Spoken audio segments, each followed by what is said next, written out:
Welcome to the Generous Benefits Podcast, where we help create meaningful, people-first benefits that make a real impact. I'm your host, Amanda Brummitt. Today, we're digging into a topic that trips up even the most experienced HR and finance teams: the difference between illustrative rates, conditional rates, and final rates.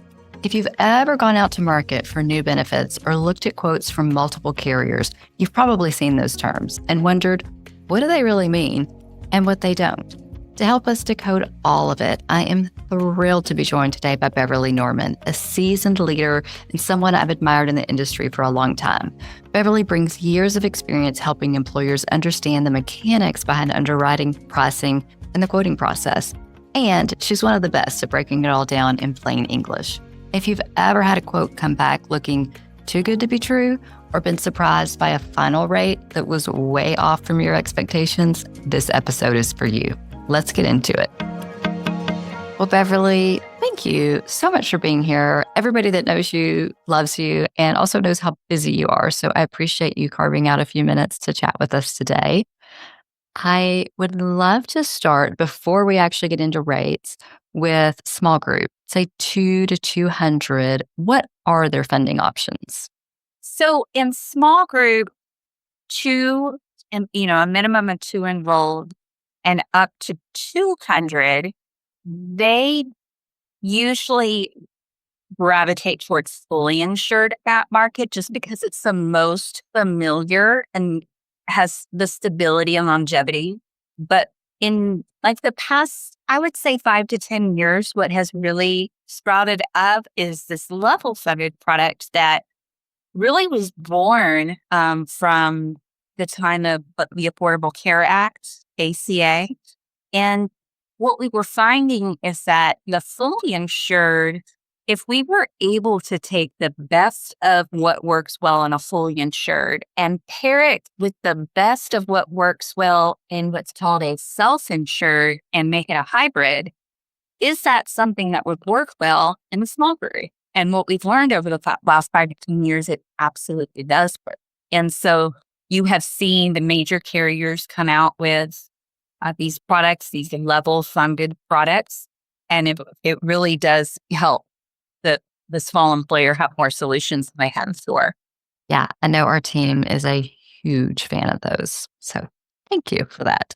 And on those different platforms, when it comes to, our goal today is eventually to explain final rates, which we'll get there, listeners. We're headed there. But on those 2 or 3 different platforms, are rates all handled the same or is it different? That's a good question. So what happens with fully insured, specifically in the 2 to 50 market, typically what you're going to see is what's something called community rating. And so the community rating, what happens is we take the zip code and all of the factors of that zip code in regard to contracting of hospitals and physicians and the cost to actually do business in that zip code. And we pair that with the people that are on your census, and together we're able to offer a rate. And so in fully insuring 2 to 50 market, what that means is that we file those rates every quarter and with the Texas Department of Insurance of whatever state that they're in. And it really does come down to truly just your demographics. So if you're a 50-year-old male, this is going to be your rate. And if you're a 50-year-old male in another group, your rate's the same. Although it is broken out by county, it does matter where your zip code is. But for the most part, it's community rated. It's just, it really is not taking into consideration any true risk of that group of employees. So if that's community rating, and then firstly, you have medically underwritten rates. And that's when we take the best of the fully insured, which is the community-based product. But now what we're saying is, you know what, we're going to create a contract where we're going to actually look at some of the features of these employees and as far as what they utilize, as far as pharmacy and medical and what their health risk is. And it's very possible as a result that we can offer a more competitive rate to the employer to offer to the employee. So there's many advantages to that, because now what you see is if this 50-year-old over here is getting charged, let's say $500 a month for a deductible coinsurance plan, but that 50-year-old is actually really healthy. They are not utilizing any medications, and they haven't needed to go to the doctor outside of wellness visits. So this now assumes we're looking at a healthy 50-year-old, so we can actually price and risk them better than what we would assume a 50-year-old would be experiencing. And so because of that, a lot of employers have opted to go level funded, because now we're looking at the medical makeup of the group and offering them more competitive coverage, but still a fixed rate every month, because again, it's the best of fully insured and the best of underwriting. Okay. And that's a conversation that they have with their broker about which option they should go for. Can they do both and then compare the rates, or once you go down one road, are you stuck there? No, what's really nice is that, so let's say today you're a group that's on fully insured, an Affordable Care Act plan, or you're a student, you're on fully insured. When you are ready to shop the market, whether that's off renewal or at renewal, your agent, you all, will present to all the carriers their census and the makeup of your group. And at that time, the carriers, if they're able to offer you a level funded, absolutely would be interested in showing you that, because that product is based on actual risk of a group. That actually even helps our pool and our ability to offer competitive rates. And those are typically just a conversation starter. It's a great place just to have the conversation. This is what this deductible price is at. So if you're interested in a higher one, you can kind of look at the difference in cost, but that doesn't necessarily mean that being the cost. So that's illustrated. And then you move into, I am interested in level funder. Let me go to underwriting. Okay, so what does that entail? So every carrier is a little different. With my company, depending on the case size, you have individual underwriting, group underwriting. Individual underwriting is when we're going to actually ask for questions to be answered on a questionnaire by the individuals that are in that company we would intend to enroll if the price was right. So that way we get a good idea of what are we saying yes or no to that we're currently being seen for by a doctor, maybe in the past 5 years, in diagnosis and current medications. We gather those forms and we give that to underwriting, and then they assess if this is a group that's a good fit this year for level funded. And usually on groups that have many dependents enrolling, many employees, the bigger your group is, the more risk you have in order to absorb that, medical that you have on those forms. Sure. So, right. And so what happens is on small group, for my company, individual questionnaires are only needed if the group is enrolled 2 to 4 employees. And then if the group is 5+ employees enrolling, that's when we go to something called group medical.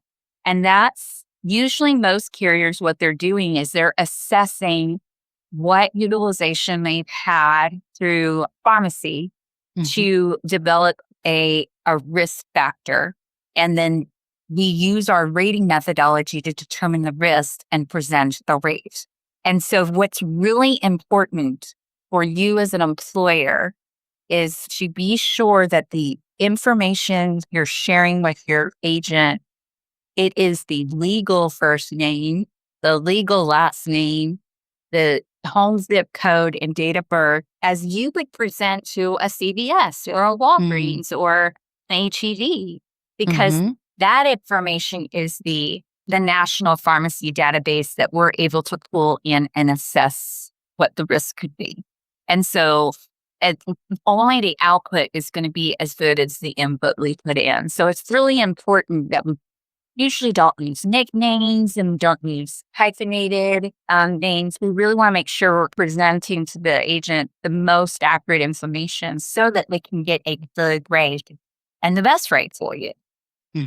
And so that's underwriting. And that's where you're probably going to then make your decision on if you want to move to that carrier and which plans you want to offer. Okay, Beverly, let me pause you before we go on to firm rates. Just, I've always been curious about this on the pharmacy side. So, if I have prescriptions that perhaps I pay cash for, or maybe I don't get it at a big box pharmacy, maybe I get it at my locally owned, individual pharmacist, does that still come through on all the reports? And how much comes through? Right. That's a good question because I know that when we started using this data, I was actually surprised that this existed. And then, of course, once we used it, I was like, of course, this exists. So there are databases that collect pharmacy utilization, whether it's at a big box or a specialty or a private, whether you pay cash or use insurance. And it's based on the first and last name, date of birth, and home zip code. So what's interesting about the data that we get is that we don't get to see what medications they are. What we get to see is a score of the compilation of employees that we sent in that gives us like a weight of risk. And so you might be taking a medication that has 4 different reasons why you could take it. Well, there's a score assigned to that. And collectively, the score is then used by us as carriers to then determine what risk could be.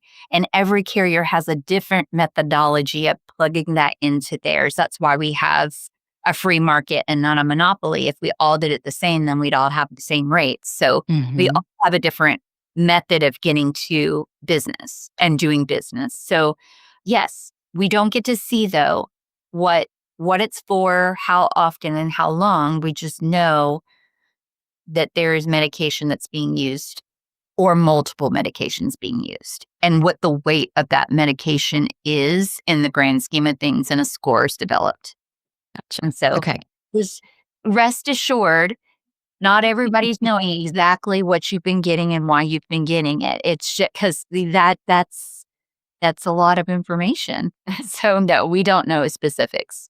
Okay. Thanks for letting me go down that rabbit hole. Yeah, no, good All right. question. So we've gone through the medical underwriting. We now have firm rates that are pretty solid, but there's still things that can happen to change those rates. So what needs to happen for them to hold, and what can change between firm rates and open enrollment? Yeah. Right. So you've gone through the task of either presenting your census so that we could do the group method or the individual by doing a questionnaire. And you think, okay, you've underwritten the rates. We're going to choose our plans. We're going to enroll and we're going to get installed, and I'm going to get a member ID number. And that all does happen. However, with every carrier, what we do is we look at the risk we quoted, and then we look at what we actually are enrolling. So it's important that we know, of these 5 employees, are these the exact same 5 employees that we're now going to enroll? Because if I terminated one person but added another, so I'm still 5 and 5, but actually I lost one and I gained one. So it's actually 2, a change of 2 that happened. And because of that, with a group this small, you could be losing a healthy person and gaining someone who has like acute heart issues. Well, we need to, on that many employees, we kind of need to know that, because now we've just taken on way more risk. And so it's possible that your rate at final could change. Now, here's the nice thing is that every carrier has something called a threshold. So If you're an employer that has 20 employees and you enrolled 5 dependents, you have 25 what we like to call belly buttons. And so then at final rate or subscribers, or no, forgive me, members. Subscribers, the employee level, and then members are the actual member level. But then you have your final enrollment, and you now have 18 employees and 3 dependents. And so your number has changed. And what the carrier is looking for is a percentage.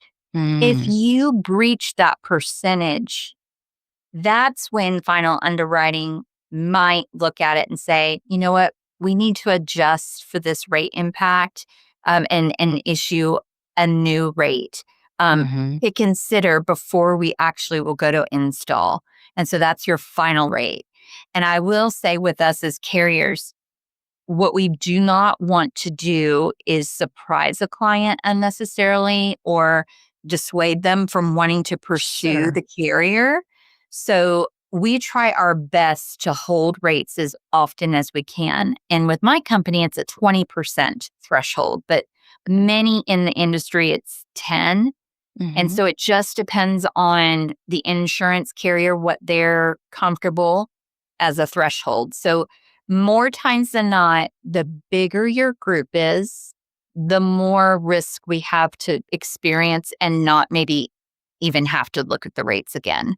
But when you're talking about groups that are maybe anything under 15 employees, that gets a little tricky. And so it's really important as the employer to give your best guess of who you think is going to enroll so that you don't experience those surprises at final rates. Right. Yeah. That makes absolute sense, especially from a risk mitigation strategy. From a consumer perspective, I can't help but in my mind say, but how do I know I want to enroll if I don't know what the rates are? And if you've got 15 people in that same boat and potential dependents, how often do you find that the rates do shift?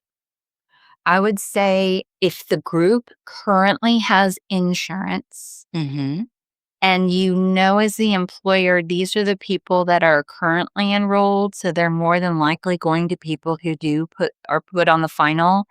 Those are the scenarios we generally don't see any impact. I would say that the most we see this situation is on a group that's new to offering employee benefits. And because they've never experienced this type of process before, of course, everybody would love to have insurance, but it's expensive to add a family because most times the employer is contributing to the employee cost.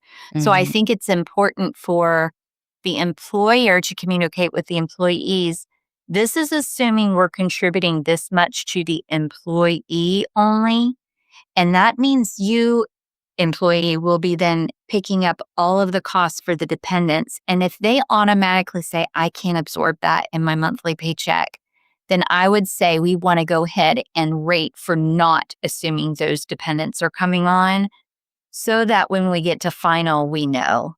So I think it's good. The more communication you're having up front is the best. Yeah. Yeah, definitely. And then are there other things that the employer can do along the way to get the most accurate rate as early as possible, or things that the broker can do? Absolutely. So in the world of small group, it seems that usually the discussion about an upcoming renewal typically begins around 45 to 60 days prior to the renewal. We love to do it even earlier than that, but that's generally when that starts to happen. So as an employer, the sooner you can make a decision on whether or not you want to explore a new carrier with your agent, it is important to do it as soon as you can, because what you never really want to find yourself in is we made our decision the last week before the renewal date.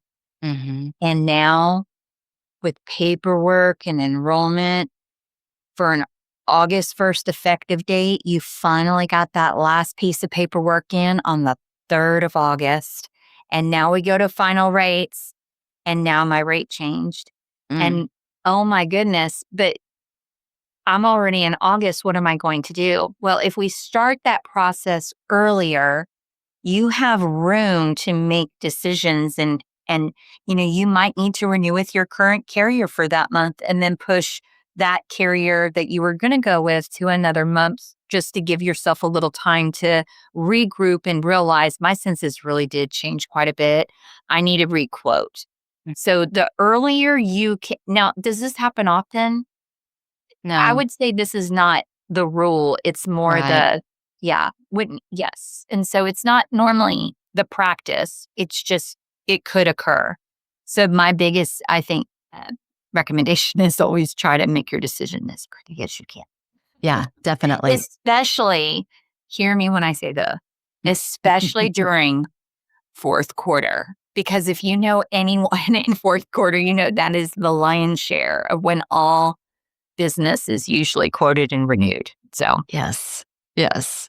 I can't imagine how many times your phone rings during fourth quarter with fourth quarter. It's fourth quarter. Yeah.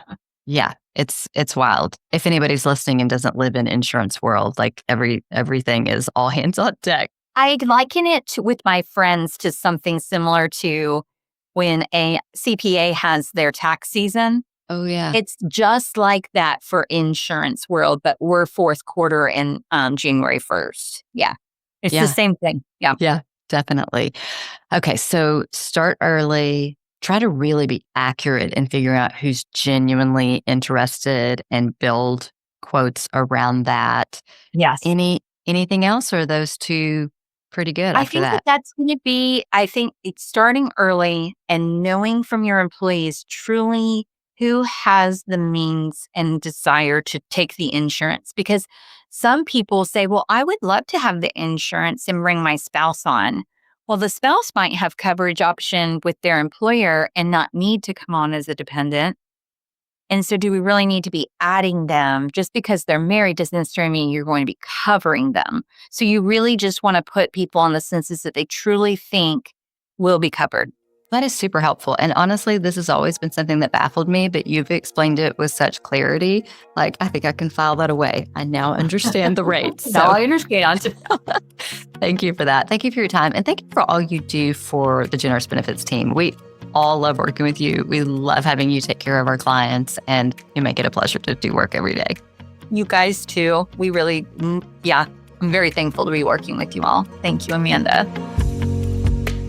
Huge thanks to Beverly Norman for sharing her expertise and helping us better understand how rates are built, what they really mean, and how to navigate them without getting caught off guard. If you've ever opened a renewal or proposal and felt confused, frustrated, or just unsure what's locked in and what's still up in the air, we hope this episode gave you clarity and confidence to ask different questions next time around.